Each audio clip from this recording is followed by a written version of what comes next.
मसीह खुदाम में आप सबकी सलामती हो।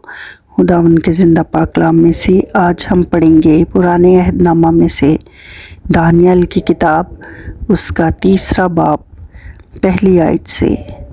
नबूकदनस्सर सोने की मूरत की पूजा का हुक्म देता है।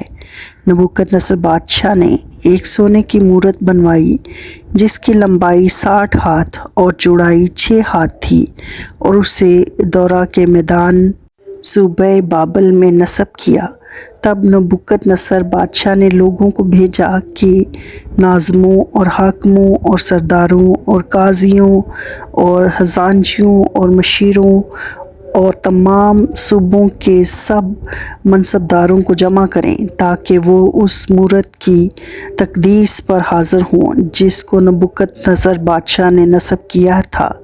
तब नाज़िम और तमाम हाकिम और सरदार और काजी और खजांची और मशीर और मुफ्ती और सूबों के तमाम मनसबदार उस मूरत की तकदीस के लिए जिसे नबूकदनस्सर बादशाह ने नस्ब किया था जमा हुए, और वो उस मूरत के सामने जिसको नबूकदनस्सर ने नस्ब किया था खड़े हुए। तब एक मनाद ने बुलंद आवाज़ से पुकार कर कहा, ए लोगो, ए उम्मतों और ए मुख्तलिफ ज़ुबानें बोलने वालों, तुम्हारे लिए ये हुक्म है कि जिस वक्त किरना और नए और सतार और रबाब और बरबत और चगाना और हर तरह के साज़ की आवाज़ सुनो तो उस सोने की मूरत के सामने जिसको नबूकदनस्सर बादशाह ने नस्ब किया है गिर कर सिजदा करो। और जो कोई गिर कर सिजदा ना करे उसी वक्त आग की जलती भट्टी में डाल दिया जाएगा। इसीलिए जिस वक्त सब लोगों ने किरना और नए और सतार और बरबत और रबाब और हर तरह की साज़ की आवाज़ सुनी, तो सब लोगों और उम्मतों और मुख्तलिफ ज़ुबानें बोलने वालों ने उस मूरत के सामने जिसको नबूकदनस्सर ने नस्ब किया था गिर कर सिजदा किया। दानियल और उसके तीनों साथियों पर हुक्म अदूली का इल्ज़ाम। बस उस वक्त चंद कस्तियों ने आकर यहूदियों पर इल्ज़ाम लगाया। उन्होंने नबूकदनस्सर बादशाह से कहा, ए बादशाह, अब तक जीता रहे। ए बादशाह, तूने ये फरमान जारी किया है कि जो कोई किरना और नए और सितार और रबाब और बरबत और चगयाना और हर तरह के साज़ की आवाज़ सुने कर सोने की मूरत को सिजदा करे, और जो कोई गिर कर सिजदा ना करे आग की जलती भट्टी में डाल दिया जाएगा। अब चंद यहूदी हैं जिनको तूने बाबल के सूबा की कारपरदाजी पर मुअय्यन किया है, यानी सदरक और मिसक और अब्दलनजूम। इन आदमियों ने ए बादशाह तेरी ताज़ीम नहीं की, वो तेरे माबूदों की इबादत नहीं करते और उस सोने की मूरत को जिसे तूने नस्ब किया सिजदा नहीं करते।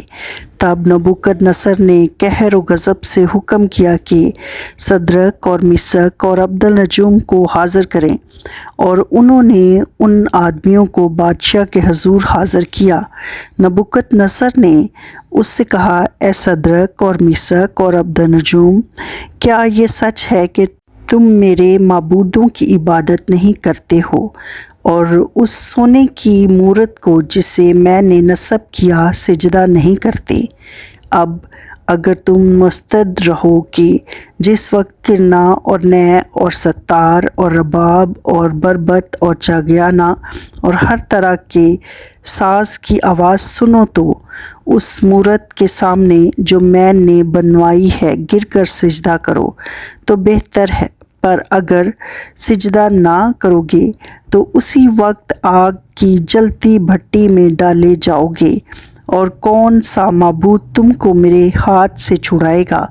सदरक और मिसक और अब्दलनजूम ने बादशाह से अर्ज़ की कि ए नबूकदनस्सर, इस अमर में हम तुझे जवाब देना ज़रूरी नहीं समझते।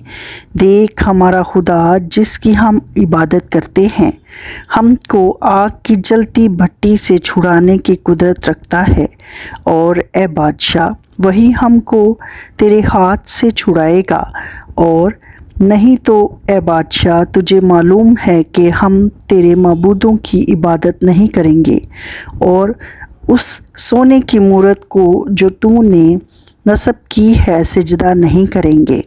تب نبوکد نصر قہر سے بھر گیا اور اس کے چہرہ کا رنگ صدرک اور میثاق اور عبدنجوم پر مبدل ہوا، اور اس نے حکم دیا کہ بھٹی کی آنچ معمول سے 7 گنا زیادہ کریں، اور اس نے اپنے لشکر کے چند زوراور پہلوانوں کو حکم کیا کہ صدرک اور میثاق اور عبدنجوم کو باندھ کر آگ کی جلتی بھٹی میں ڈال دیں۔ تب یہ مرد اپنے زیر جاموں، قمیصوں اور عماموں سمیت باندھے گئے اور آگ کی جلتی بھٹی میں پھینک دیے گئے۔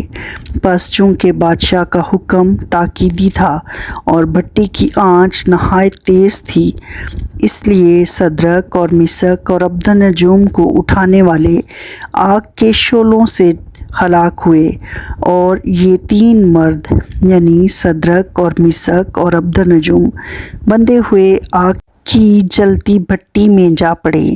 تب نبوکد نصر بادشاہ سراسیمہ ہو کر جلد اٹھا اور ارکان دولت سے مخاطب ہو کر کہنے لگا، کیا ہم نے 3 شخصوں کو باندھ کر آگ میں نہیں ڈلوایا؟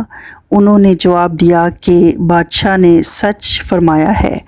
اس نے کہا، دیکھو، میں 4 شخصوں کو آگ میں کھلے پھرتے دیکھتا ہوں اور ان کو کچھ ضرر نہیں پہنچا، اور چوتھے کی صورت اللہ زادہ کی سی ہے۔ تب نبوکد نصر نے آگ کی جلتی بھٹی کے دروازہ پر آ کر کہا، اے صدرک، میثاق اور عبدنجوم، خدا تعالیٰ کے بندو، باہر نکلو اور ادھر آؤ۔ پس صدرک اور میثاق اور عبدنجوم آگ سے نکل آئے۔ تب ناظموں اور حاکموں اور سرداروں اور بادشاہ کے مشیروں نے فراہم ہو کر ان شخصوں پر نظر کی اور دیکھا کہ آگ نے ان کے بدنوں پر کچھ تاثیر نہ کی اور ان کے سر کا بال بھی نہ جلایا، اور ان کی پوشاک میں کچھ فرق نہ آیا، اور ان سے آگ سے جلنے کی بو بھی نہ آتی تھی۔ بس نبوکد نصر نے پکار کر کہا، صدرک اور میثاق اور عبدنجوم کا خدا مبارک ہو، جس نے اپنا فرشتہ بھیج کر اپنے بندوں کو رہائی بخشی، جنہوں نے اس پر توکل کر کے بادشاہ کے حکم کو ٹال دیا اور اپنے بدنوں کو نثار کیا کہ اپنے خدا کے سوا کسی دوسرے معبود کی عبادت اور بندگی نہ کریں۔ خداوند کے پاک کلام کے پڑھے اور سنے جانے پر اس کی برکت ہو، آمین۔